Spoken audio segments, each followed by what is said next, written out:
Inilah masjid yang kali pertama dibangun di benua Afrika yang didirikan sahabat Rasulullah Nabi Muhammad SAW, yang juga penakluk negeri Mesir Amr bin As yang namanya diabadikan menjadi nama masjid bersejarah ini. Masjid di kota Kairo ini dibangun tahun 641 Masehi. Dahulu dinding masjid dibangun dari batu bata, atapnya dari pelepah pohon kurma dan tiangnya dari batang pohon kurma dan hanya memiliki 6 pintu. Dan setelah beberapa kali direnovasi sejak tahun 762 Masehi, masjid semakin kokoh luas di bawah kekuasaan Sultan Salahuddin Al-Ayyubi yang digunakan hingga saat ini. Selain untuk sholat, masjid juga difungsikan sebagai pusat pendidikan Islam pertama di benua Afrika. Konon Imam Syafi'i juga pernah mengajar di masjid ini.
Khalifah Umar berjalan-jalan ke kampung terpencil yang berada di tengah gurun sepi.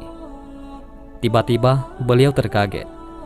Dari sebuah kemah yang sudah rombeng, terdengar suara gadis kecil menangis keras. Sesampainya di depan tenda itu, Khalifah Umar bin Khattab pun mengucapkan salam. Assalamualaikum. Waalaikumsalam, jawab seorang wanita, sedikit mengabaikan dan kemudian melanjutkan pekerjaannya, yaitu sambil mengaduk panci. Kenapa anak-anakmu menangis? Apakah ia sakit? Tidak, mereka lapar. Sayyidina Umar dan Aslam segera menjenguk ke dalam panci tersebut. Alangkah kagetnya ketika mereka melihat apa yang ada di dalam panci tersebut. Sambil masih terbelalak tak percaya, Sayyidina Umar berteriak, "Apakah kau masak batu?" "Aku memasak batu-batu ini untuk menghibur anakku." Wanita itu diam sejenak, Kemudian ia melanjutkan, namun apa dayaku? Sungguh, Umar bin Khattab tidak pantas jadi pemimpin.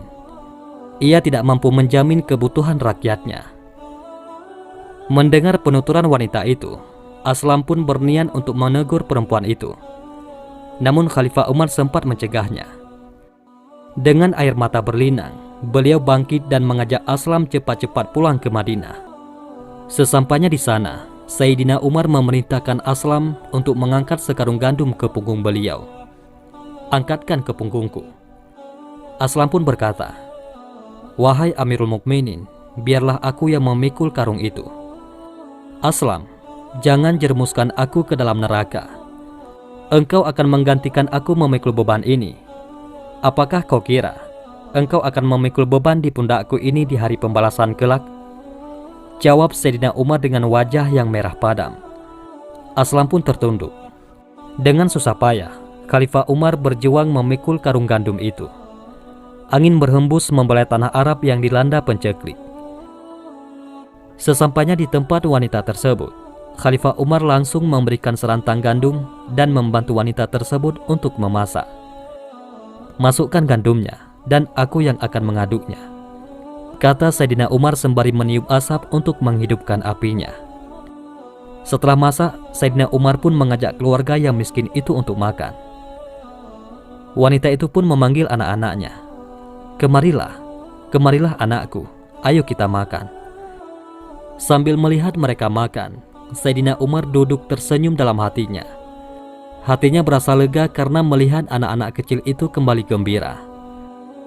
Wanita itu pun berkata, semoga Allah membalas kebaikanmu dengan yang lebih baik.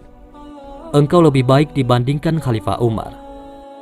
Sayyidina Umar berkata, berkatalah yang baik-baik, besok temui Amirul Mukminin, dan kau bisa temui aku juga di sana. Insya Allah ia akan mencukupimu. Pada keesokan hari, datanglah ibu itu ke Baitul Mal. Sayyidina Umar pun menyambut dengan senyum bahagia. Ketika ibu itu melihat wajah Khalifah, dia menyadari bahwa orang yang membantunya semalam adalah Umar bin Khattab, sang Amirul Mukminin. Wanita itu gemetaran dan terlihat ketakutan. Dengan rasa bersalah, wanita itu berkata, aku mohon maaf, aku telah menyumpahi dengan kata-kata zalim kepada engkau. Aku sudah siap menerima hukuman yang akan ditimpakan. Sayyidina Umar berkata, ibu tidak bersalah, akulah yang bersalah selama ini. Aku berdosa membiarkan seorang ibu dan anak kelaparan di wilayah kekuasaanku. Bagaimana aku mempertanggungjawabkan di hadapan Allah? Sudi kiranya ibu memaafkan aku. Beliau masih sempat datang membawa makanannya sendiri, sekedar untuk memenuhi kebutuhan makanan wanita dan anaknya yang kelaparan. Demikian kisah Umar bin Khattab, sosok pemimpin tegas, namun beliau bersikap lemah lembut kepada rakyat kecilnya.